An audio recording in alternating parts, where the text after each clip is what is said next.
Guys हो खेती गर्न त्यति सजिलो छैन हैन, गाह्रो छ। आली लाउँदैछु, पानी टन्ना टन छ, पानी टनाटन छ है पुरै। यस्तो घाम छ नि, त्यति सजिलो छैन गाइस हो हैन, धेरै गाह्रो छ।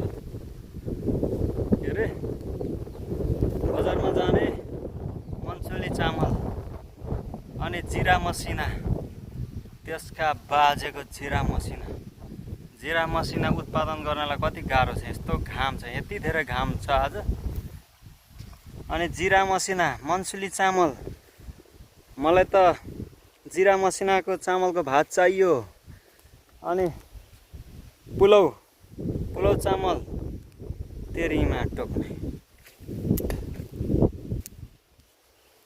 आएर 2-4 फरुवा मनसुनी चामल र मिठो मिठो खानेले चाहिँ आएर 2-4 फरुवा हान्दा थाहा हुन्छ क्या कति सजिलो र कति गाह्रो हुन्छ भनेर। पानी टनाटन छ हो, यस्तो छ।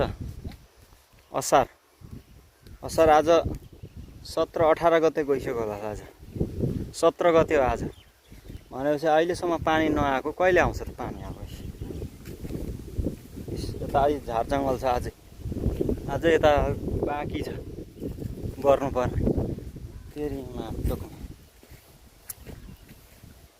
अनि मनसुलीको चामलको भात हैन, जिरा मसिना, त्यसका बाजे।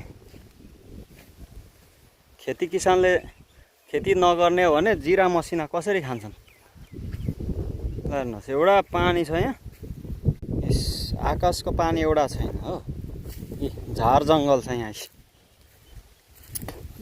अब यहाँ पनि जोत्नु पर्ने हो,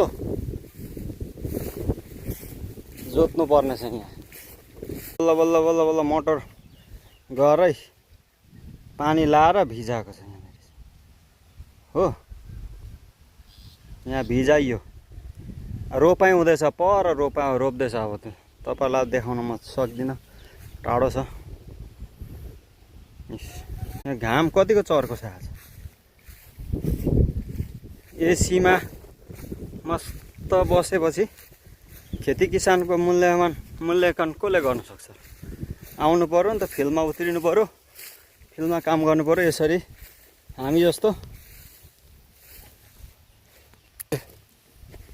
यो टाटा फरुवा हो, यो भरिको माटो चाहिँ उगाउँदै यहाँ हाल्नुपर्ने हुन्छ।